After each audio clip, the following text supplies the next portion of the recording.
Israel, a small country that has made its mark on the world. Alongside its rich religious and archaeological history, it has also become a place of intense cultural and political conflict.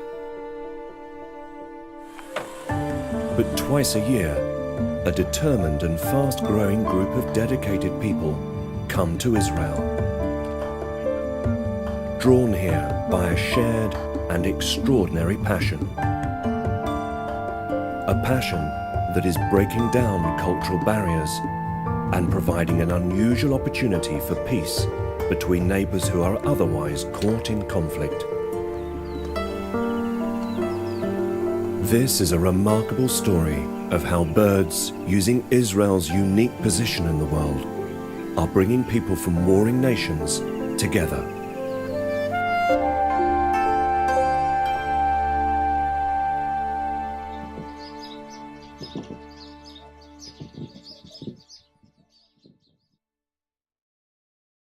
Israel is a small country that occupies a crucial geographical position. Nestled between three continents, it connects Europe, Asia, and Africa. And it is this very special position that provides Israel and the region around it with an incredible natural diversity. Ranging from arid desert regions in the far south to the rolling green hills in the north. But Israel's place in the world has also created numerous man-made borders, fueling years of conflict, crisis, and political unrest. The media's spotlight on the Middle East is focused on a place where war continues to undermine any hope of peace.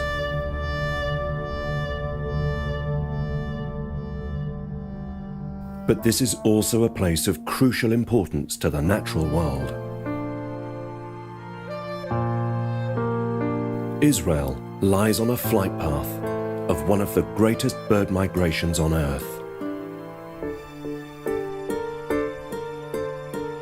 The country forms an invaluable land bridge for millions of migratory birds as they move between continents twice a year.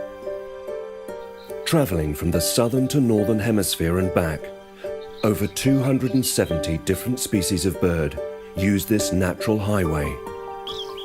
A safe haven uniquely created by the region's diverse landscape, making this land a vitally important stopover.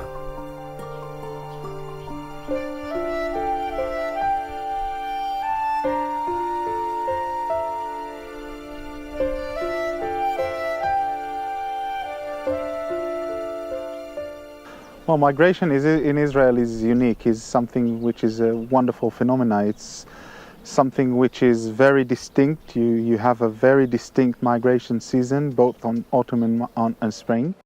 This is where we get the huge numbers of raptors that are going through. This is usually where we get the huge numbers of passerines that are going through.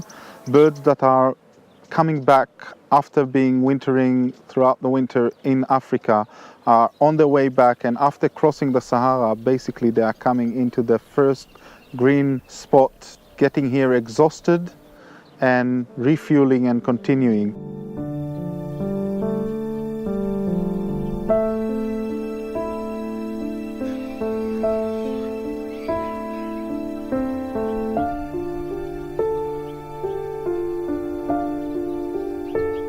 Along with the birds, Israel, it seems, is a place of enormous significance for the bird watchers of the world.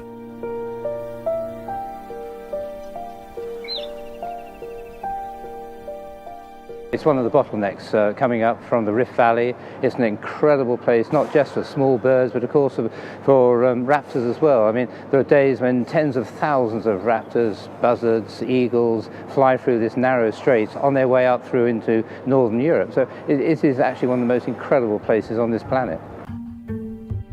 It's no surprise that following this magnificent natural event are hundreds of bird enthusiasts, drawn here from across the globe.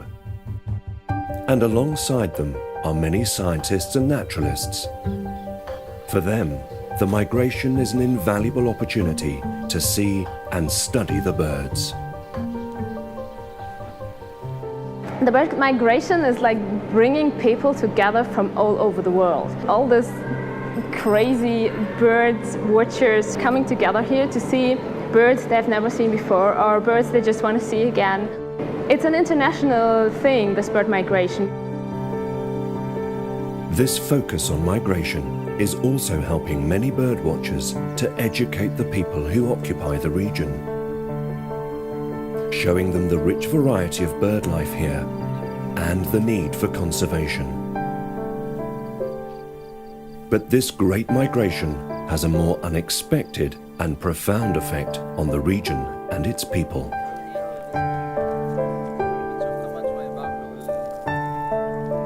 It's bringing together people from nations that have long been in conflict. Their passion for birds and the opportunity this mass migration offers is helping them overcome years of animosity.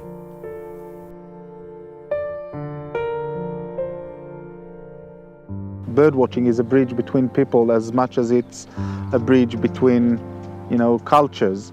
And if we use birds as a theme that help us together with our neighbors in Jordan or our neighbors in Lebanon or our neighbors in Egypt, it's probably going to help at one point. Nature and the fascination it holds for people can, it seems, transcend the man-made boundaries of religions, politics, and nations.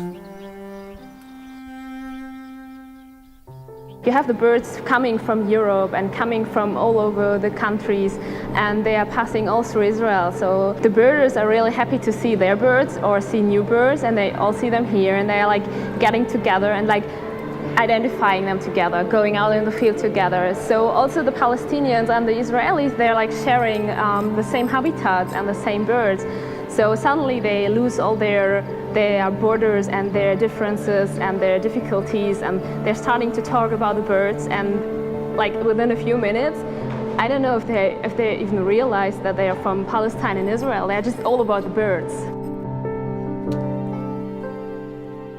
We have to work as a region, we have to work together, regardless to boundaries and political problems, and to help the birds pass.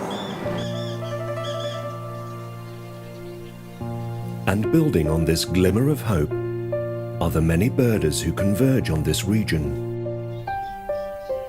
One of the things about bird watchers, they don't recognise barriers, and this is one of the problems. They often get caught and arrested as they've travelled to see a bird across the no man's land, because they get so excited because they've seen a corsair, or they've seen a Huguenot's bustard, or they've seen something amazing. Birds know no boundaries, and also people who conserve birds, people who want to help the birds, cannot have boundaries. But the borders between these lands cannot be ignored. Fences and wire stand as a stark reminder of just how strong the divisions are. Mostly what we hear about the Middle East, about a war there and a war here and another bomb and another gunshot. I wish we could be as peaceful and as accepting like the birds which are migrating through here.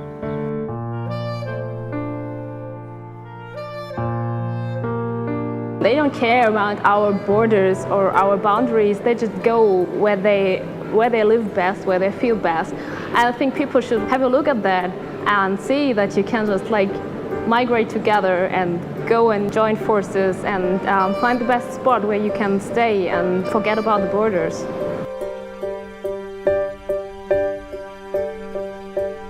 In the face of so much man-made conflict, these extraordinary migrations are a natural freedom, and millions of wild birds find sanctuary in lands torn apart by decades of war.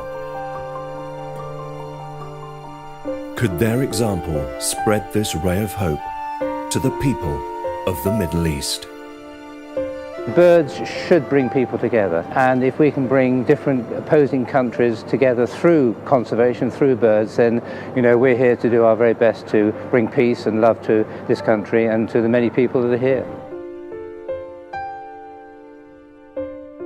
Perhaps these extraordinary birds can ultimately prove to be ambassadors for peace in a land of such relentless strife.